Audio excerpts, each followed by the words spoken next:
clean up a few eliminations as they can, and then once we get the new storm circle, they're going to have to move. Exactly. You know what that means, though, is my favorite part as a caster and as a viewer, madness is about to ensue. 64 people, and look at how many players in one area right now. You already know fights are about to ensue. It's about to go down. Of course, the addition of shockwaves, porta fortresses are really going to help promote the fights in the end game. I'm really excited to see how the action breaks down. Look at how many players are. I mean, look, Lei is right next to Ukes. They're like one grid space away from each other. We've got players all over the place, and it's still at 64. Nothing has happened. But like you talked about, the madness is about to happen.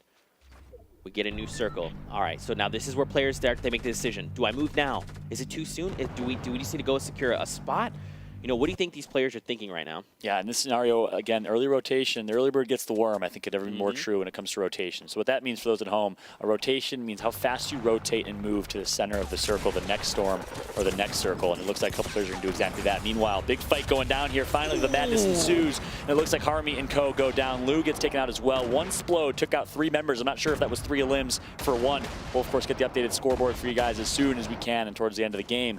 But from 64 to 59 in the blink of an eye here, and look how small this last circle is. It's going to go down here in just a moment. And of course, we are an anti-gravity end game here. I absolutely love it, just like we saw at PAX West, which is so entertaining. It's going to be an interesting end game, that's for sure. That's right. So we kind of saw maybe it's a European versus North American thing, but you don't really see many layers of elevation and verticality. You see that very often in the North American side, where players will build high, and you'll see kind of a high ground, a mid ground, and a low ground. 3 separate fights that exist. Meanwhile, everyone for the most part low to mid ground here, which means we're going to see a crazy battle on this rotation. Looks like it is Carnifex who's just sneaking his way over to that hill, or that next circle, in a pretty good spot right now. But expect madness to ensue here. I want to see some players build for high ground and try to create a second layer a little bit higher up to give themselves a vertical advantage. Man, Paul, this is getting intense. This is just 50 players. We've got 38 seconds left before this storm starts to move. And now everyone is literally going to be funneled in through the same spot, that northeast corner of the circle there. I mean, look, there's already a flood of people there. And don't forget, this is duos. So it's not just like 1 or 2 players. This is literally duo squads moving in troves. So we're going to see this action heat up very quickly. We're going to see the lobby probably go from like 46, I'd assume, down to 20, maybe even less. And look at you're right. Look at the mini map. I mean, it's all those triangles in one tiny area. It is awesome. You love to see this late game, how intense it is. One slight misstep could cost you your life in an instant. It's all about the flick of the wrist and the quick shotgun shots around the corner. We'll see who comes out on top with those. Meanwhile, looks like the rotation is going to come through. 35 seconds left until the storm will collapse in its new environment. Finally, people are building up towards high ground like madmen. Keep in mind, resource management in a very good spot here is this Black Knight with resources, almost 1,000. What he's going to pick up an elimination. That's Dementos, the man himself. He takes down someone there. We're down to 45. Only 1 player's gone down in the time we talked. Now Ollie here is drawing a bead, but can he make these eliminations? Keep in mind, everyone, they're fighting for eliminations. 4 eliminations gets them a point on the board. They need these points, or they need to make top 5. If they hope to score points coming out of this first game, rather. And Ollie's a prime example. 0 eliminations right now. So Ollie playing purely for placement. That's because you do make yourself a little bit vulnerable if you can't build very efficiently. Meanwhile, rotation's coming through. It looks like Jules is going to get a down on Svenos. So Svenos, a big name on the European seed. He goes down, not out just yet, but on board with Ollie Gamers for now, who seems to be in a pretty safe spot here. There's still so many players left, Paul. We've only gone from 64 to 56. We saw 1 player go down, and look, the silenced AR, we talked about it. We're seeing it now. Ollie has it, but look at all these players. Just watch their health bars. Noisy up top goes down there. There's shots left and right. We just heard the sound of remote explosives. I mean, this is going to get really claustrophobic very quickly. Yeah, indeed. Ollie Gamer's in a pretty good spot here just to stay alive and value his life. Meanwhile, looks like member of Ghost Gaming representing here today, Train H Sops. Looks like he's going to get tagged up pretty hurt right now, trying to just stay alive and use that last mini shield in that campfire to get back to at least more of a desirable HP position. Man, there's so many people fall out. It's only down to 52 still. This is crazy. There's so many people packed in this tiny spot. And now look, where the new safe zone is down on the lower half of the map now. So some players are already there. They're perform in summer skirmish and in past events. Holding high ground, he's going to lose that high ground with the bounce pad here. Just going to build himself a nice box and a nice square to survive here. But Solari Hunter picking up some nice kills. Eliminations. Looks like his teammate has gone down there. He's about to fall. He has no health. There he goes. So now Dementis is by himself, but look at all these players everywhere. I mean, we see players going down left and right, someone down there, down below, 2 players down there. I mean, this is getting absurd. Now, the Sky goes down. I mean, you literally just hear non-stop bullets. That's what you're hearing. Gunfire literally everywhere as people are, I mean, keep in mind, they're 1 or 2 grid space away. This player goes down as well. I mean, look, oh, there was a rift there. Someone used a rift. Wow.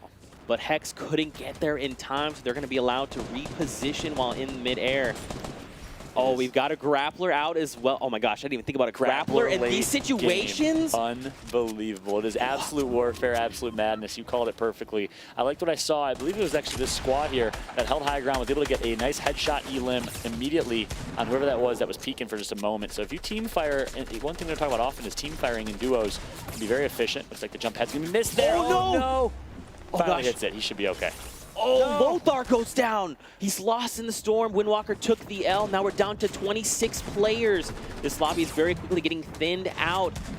Oh my gosh, even look at the different elevations. I mean, oh, look, the grappler. We talked about it in these situations. Come on, make the shot.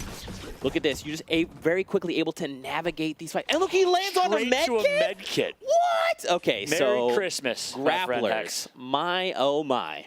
This is changing this end game as we know it.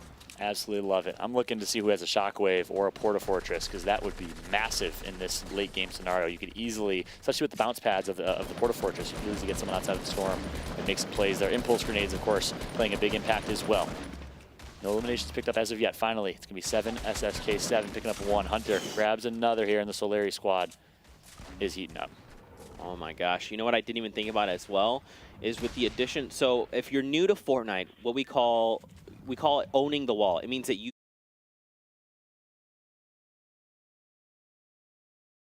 can't edit it. Now with the Porta Fortress Edition, if you drop that when everyone's built around you, you own all those walls. You literally just consume everyone's structures around you, and then you have rights to edit everything. I need to see a Porta Fortress. That is a beautiful point, especially in this late game. So talk about ownership and possession. You can get possession of this entire circle with the Porta Fortress. It is that massive of a structure of a unit. Not only that, but you knock everyone potentially completely out of the circle, into the storm, and in a very dangerous spot.